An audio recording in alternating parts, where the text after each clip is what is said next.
So, we've gotten our hands on something pretty amazing, a Rosicrucian magazine from all the way back in August 1971. And this thing claims to be a guide to life, covering, well, everything, from the very nature of the cosmos to, and I am not kidding, the health benefits of chili peppers.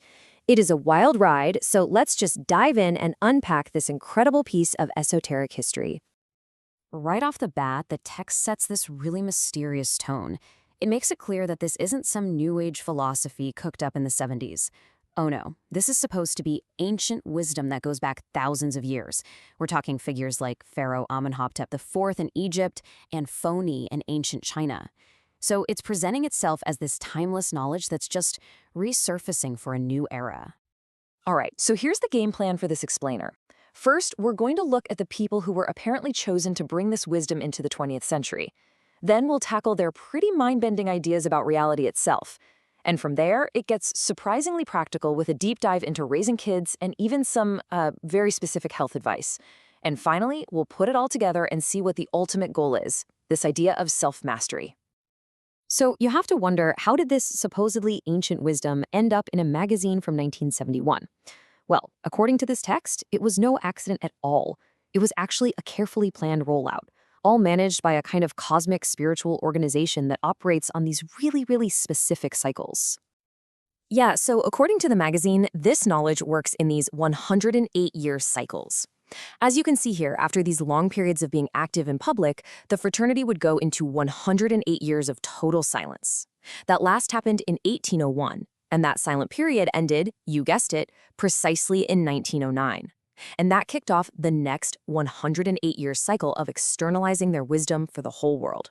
Now, this is how they planned the big reveal. The text talks about a great white fraternity, which they describe as a sort of cosmic board of directors, highly evolved spiritual beings or ascended masters. And this group chose 3 specific people to act as heralds. Their job? To translate and spread these teachings for the modern world. And this table just illustrates their strategy so perfectly. Each herald was given a different language and a different spiritual path to focus on. So you had Max Heindel, who took English and the path of astrology. Then there was Franz Hartmann, covering German through the lens of alchemy.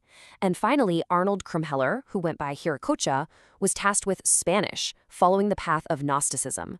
So you have 3 totally distinct paths, all designed to lead back to the same core wisdom. Pretty clever. Okay, so let's see how all of this builds into a really unique philosophy.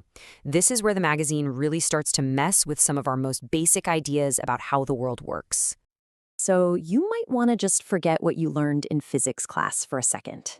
This text says that time and space are actually the same thing. It says time is the space that relates 2 points, and space is the time between them. A year isn't some abstract thing. It's just one revolution of the Earth around the sun. It's an event. So time and space are really just how we measure the sequence of events. Then the text makes this really crucial distinction between science and wisdom. Science, as they define it, is analytical. It's all about breaking things down into their tiniest parts, like looking through a microscope. But wisdom, on the other hand, is synthetic. It's about understanding how all those tiny parts connect and fit together into a universal whole. One breaks things apart, the other brings them together. And this quote, this really just nails the whole point. The entire purpose of this philosophy is to take a person from a state of just passively believing something to a state of actively, directly knowing it. It's a path for anyone who's just not satisfied with faith anymore and wants to experience truth for themselves. Okay, so brace yourself for a major pivot. After all that heady cosmic philosophy, the magazine takes a sharp turn and gets very down to earth, talking about parenting. And the advice is surprisingly specific. So here's the big takeaway. The magazine claims that a person's entire future, whether they find harmony or anguish, is pretty much locked in during their first 7 years. The environment at home, the influence of the parents, that's the foundation for the rest of their life. No pressure, right? Now, what's really interesting is where they get this framework. They actually borrow it directly from Sigmund Freud.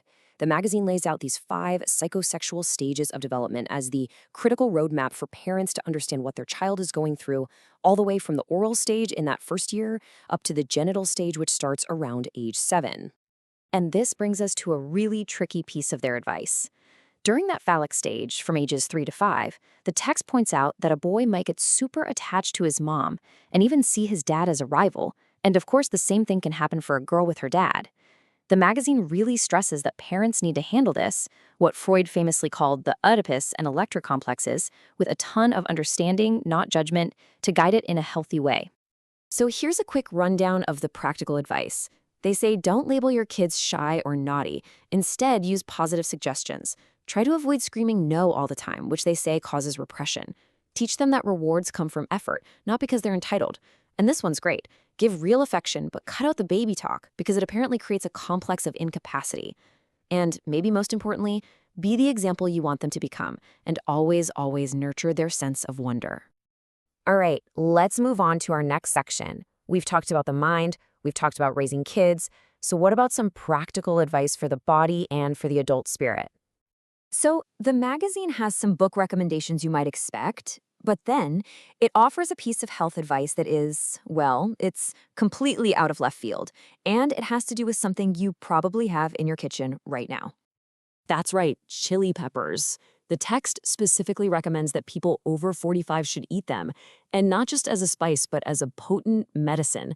It actually claims that eating a good amount of them for a week can purify your liver, cleanse your colon, and even help with circulation. It's a fiery prescription for sure, but it's such a great example of a theme here, that the tools for our well-being aren't always some exotic secret, but can be found in the most ordinary places.